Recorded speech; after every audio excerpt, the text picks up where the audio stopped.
Assalamualaikum warahmatullahi wabarakatuh. Selamat datang kembali di channel Gilang Gula. Teman-temanku semuanya, saatnya kita memprediksi Survivor Series 2023 War Games ya, yang akan diselenggarakan pada waktu Indonesia hari Minggu pagi jam 8 guys ya. Yang mana sudah dischedulkan 5 pertandingan yang akan dihelat di Survivor Series War Games tahun ini. Setelah War Games di Survivor Series ada di tahun 2022 yang pastinya memenuhi ekspektasi dan memberikan pengalaman yang signifikan, dan War Games untuk Survivor Series balik lagi di tahun ini dengan bookingan yang semakin keren, yang cukup oke, yang siap disajikan untuk semua fans di seluruh dunia. Kita akan bahas menurut opini dan prediksi saya dan sedikit cerita menuju matchnya. Selengkapnya cuma di prediksi di channel Gilang Gula. Ada intro nggak ya?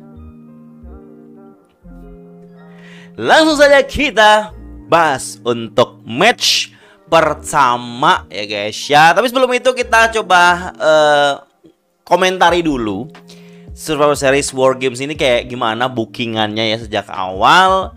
Ada beberapa match yang memang kesannya biar ada aja, karena kita tahu championship utama di Survivor Series War Games tidak dipertandingkan, termasuk tag team juga tidak ada yang dipertandingkan. Women's Champion cuma satu, US Champion tidak, dan cuma ada Intercontinental. Jadi kesannya menurut saya Intercontinental Championship match di sini sama Women's World Championship match pun itu cuma biar ada aja championship dipertandingkan. Makanya bookingannya menurut saya tidak begitu jadi suatu yang utama dan mungkin sedikit bisa dibilang predictable gitu guys ya. Seperti nggak akan ada pergantian championship. Tapi kita nggak tahu ya WWE udah membookingnya seperti apa. Jadi memang highlight utama untuk Survivor Series tahun ini ya War Games lagi. Dan bookingannya War Games pun bagus-bagus semuanya guys ya. Saya perlu akui itu dan kita pastinya merasakan hal yang sama guys. Sebelumnya kita berekspektasi kalau Survivor Series ini tahun ini itu nggak ada War Games, karena mungkin bisa jadi elimination atau battle of the brand. Karena kan imbas dari draft ya yang sudah dibikin lagi di tahun ini, walaupun nggak efektif ya, bodo amat ya. Tetapi itu jadi harapan kita tadinya. Apalagi Nick Aldis dan Adam Pearce ditunjuk jadi general manager di masing-masing brand, itu juga kayak jadi teaser buat kita. Bisa jadi ini ada perang antar brand. Tetapi hingga beberapa hari menjelang War Games Survivor Series itu nggak ada bookingan perang antar brand guys. Apakah ini merupakan tease ataupun sedikit petunjuk-petunjuk yang dikasih WWE kalau perang antar brand tetap akan ada? Seiring berjalannya waktu mungkin akan di-booking di pay-per-view lainnya guys ya. Tidak harus di Survivor Series. Bisa jadi seperti itu. Karena kita tahu kalau elimination match itu kadang juga ada di WrestleMania guys.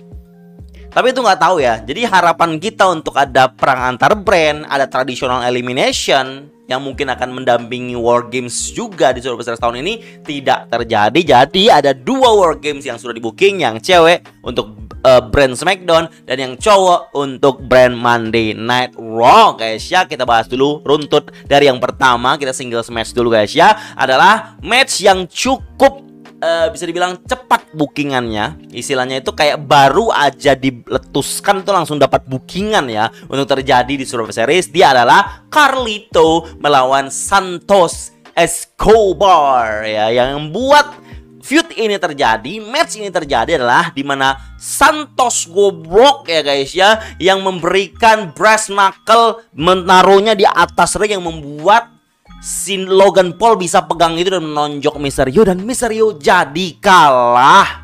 US title-nya direbut sama Logan Paul.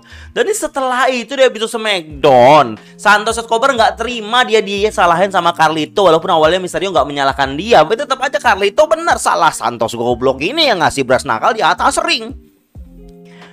Dan kemudian Santos Escobar mengkhianati sang mentor Rey Mysterio dan sepertinya keluar dari LWO guys. Dan dia menciderai Mysterio yang memang memang sudah dischedule bakal off untuk surgery ya, untuk operasi, dan dia akan kembali dalam 2 bulan mungkin di WrestleMania ataupun di Royal Rumble ya, mereka match lagi.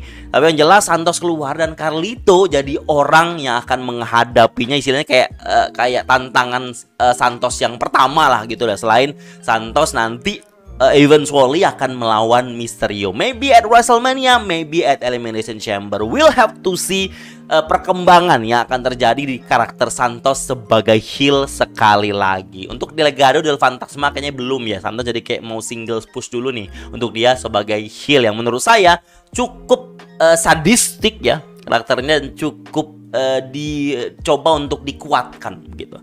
Dan prediksi saya di match ini pasti ada drama Zelina Vega, ada drama member LWO yang lain, dan Santos akan memperlihatkan keberingasannya di Carlito. Dan Santos, prediksi saya, akan memenangkan match ini karena memang ini bagian dari push dia, momentum dia untuk menunjukkan kalau dia bisa tanpa LWO, dan eventually nanti lanjut akan melawan Rey Mysterio guys. Ya, ini cukup mudah menurut saya untuk prediksi hal ini. Lanjut lagi, kita dikasih match yang pastinya cukup menarik, tetapi ekspektasi saya tidak tinggi guys ya untuk match ini, yaitu Rhea Ripley Mami, the champion of Women's World, melawan Zoey Stark ya.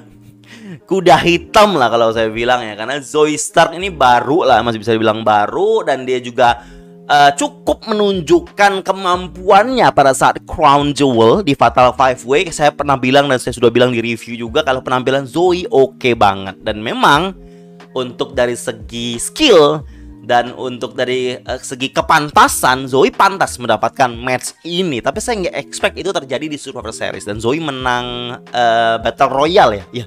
Kalau saya dia menang Battle Royale dan dia menang dapat match lawan Rhea Ripley ini.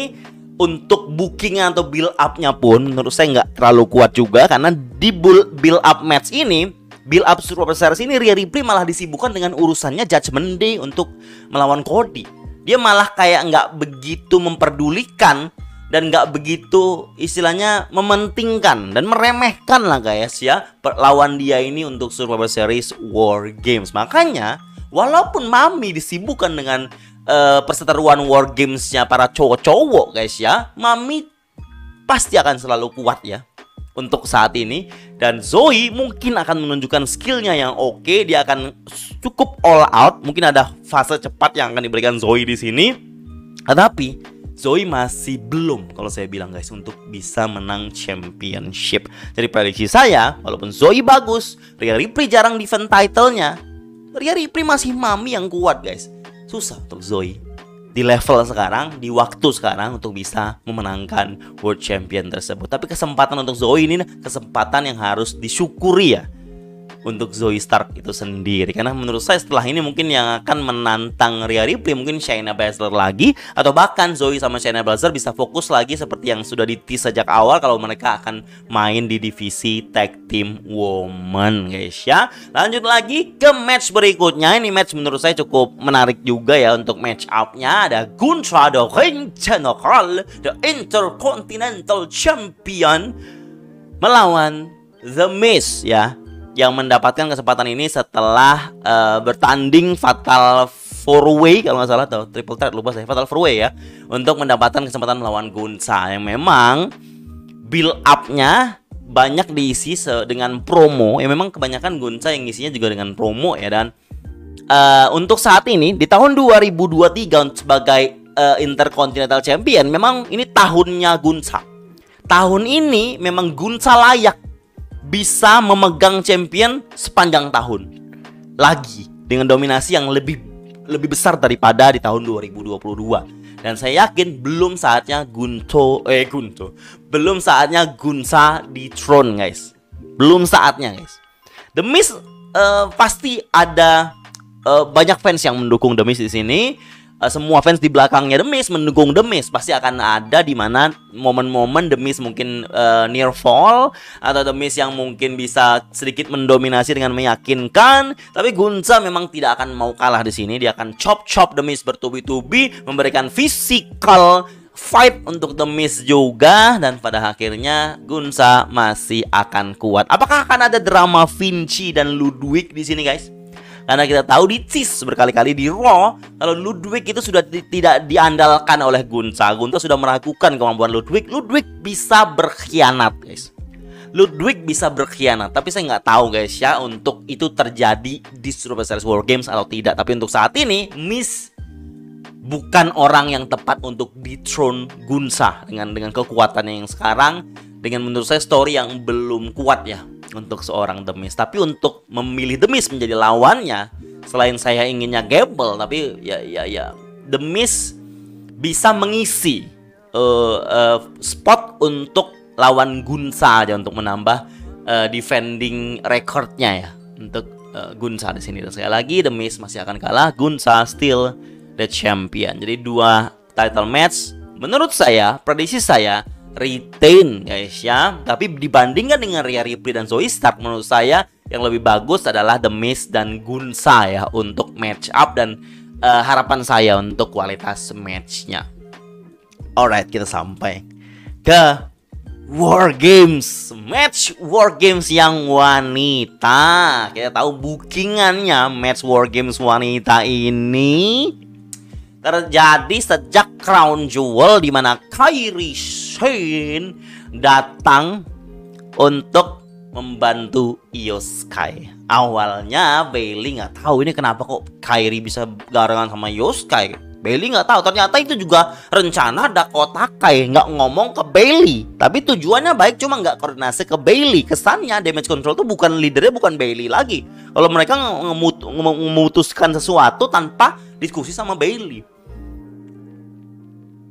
Pada saat SmackDown, di mana Kairi Sane dinyatakan bergabung dengan Damage Control, di malam yang sama ada 3-on-3 match, guys, ya, di mana Asuka, Bianca, Charlotte itu malam itu akan melawan Io, Bayley dan juga Kairi Sane. Tetapi di ending match Asuka berkhianat ke Bianca, dia turn heel, apa memang sebelumnya sudah heel terus turn face, nggak tahu saya, guys, ya. Tapi itu cukup mengejutkan bagi saya, dan kayak Asuka bergabung dengan Damage Control. Minggu depannya Damage Control memang benar-benar formalitas untuk menggabungkan ataupun memasukkan Asuka ke dalam tim.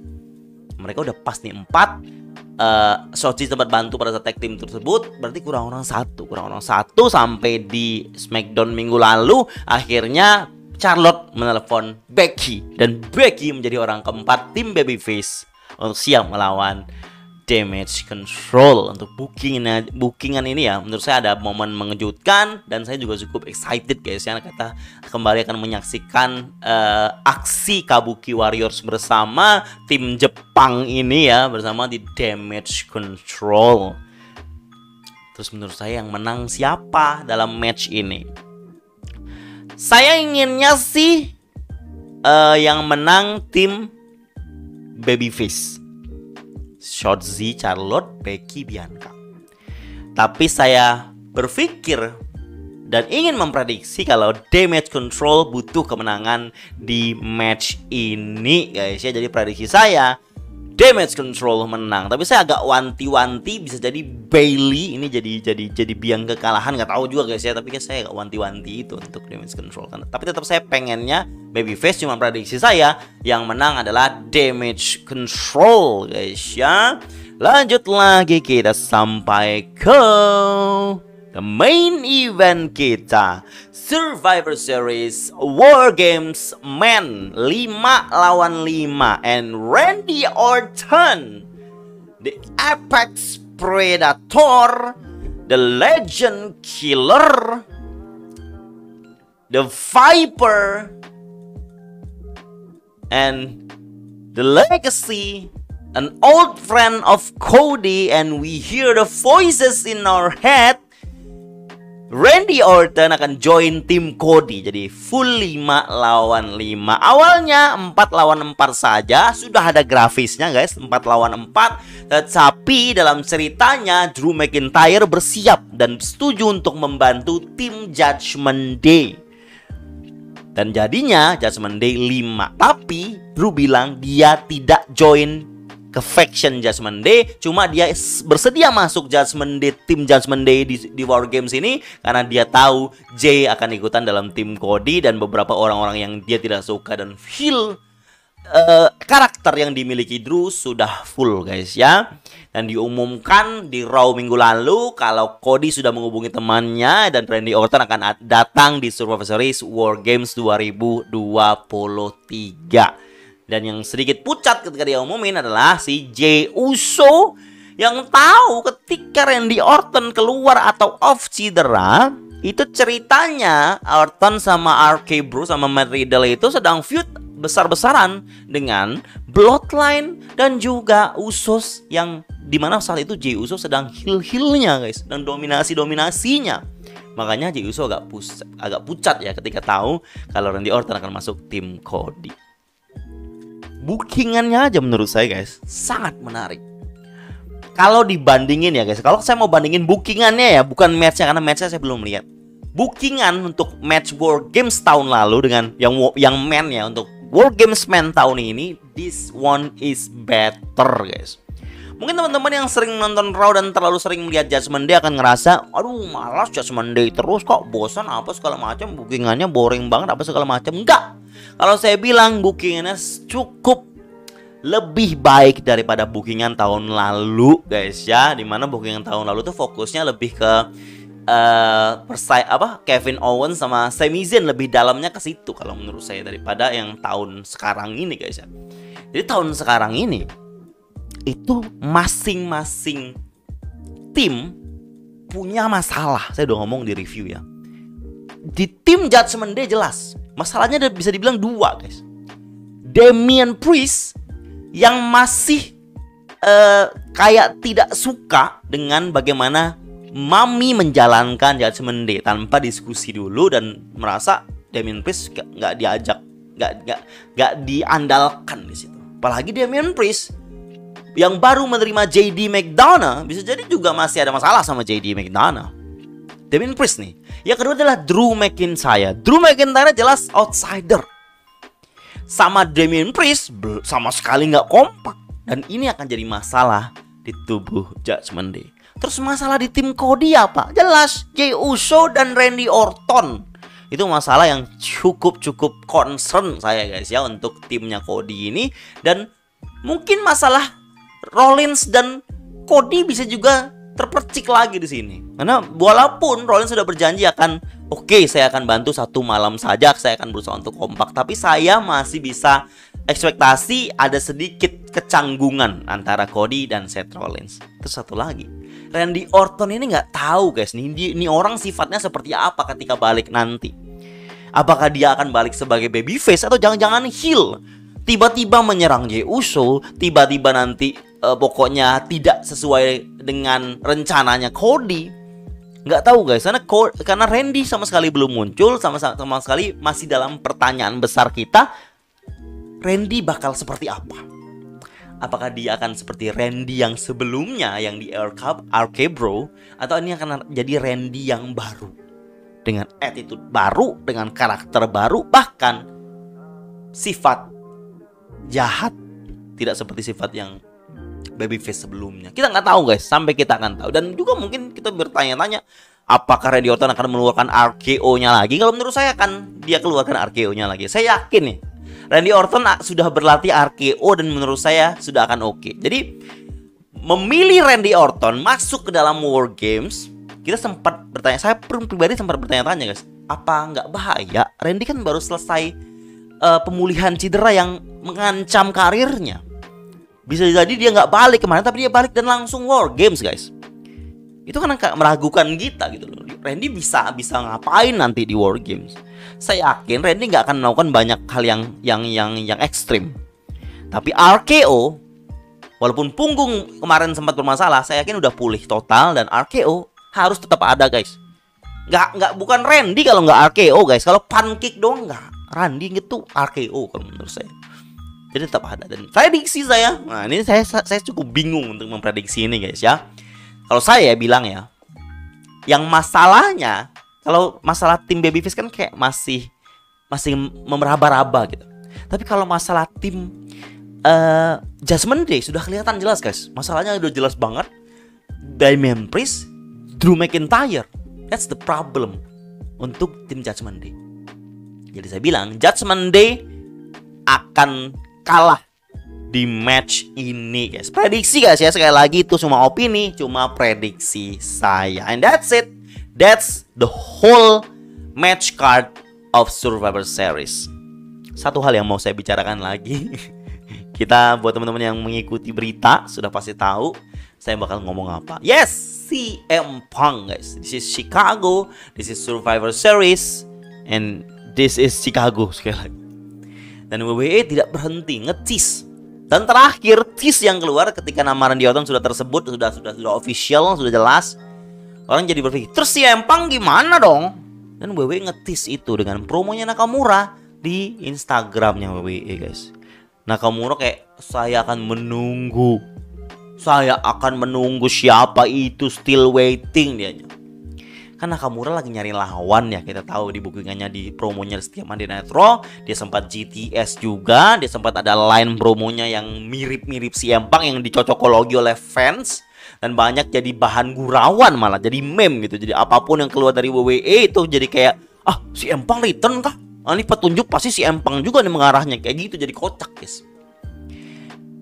Saya nggak bosan-bosannya mau bilang guys, saya berpikir WWE tidak butuh CM Punk. Dan saya sama sekali tidak berharap CM Punk ada di Survivor Series tahun ini. Tapi saya yakin fans akan teriak CM Punk. Nakamura mungkin Nakamura akan kebagian segmen di Survivor Series War Games. Dan mungkin mystery opponentnya akan di-reveal. Saya sekali lagi bisa jadi bukan CM Punk. Karena rumornya terlalu ini guys ya, sudah terlalu banyak dan WWE tidak ada konfirmasi dan nggak ada petunjuk lebih besar lagi untuk ke situ. Cuma ada promonya Nakamura yang menunggu. Ada yang bilang gini guys, saya lihat baca-baca ya di artikel-artikel di sosmed. Bisa jadi Hideo Itami, Kenta. Kalau nggak salah dia free agent. Kalau nggak salah, sorry kalau salah guys.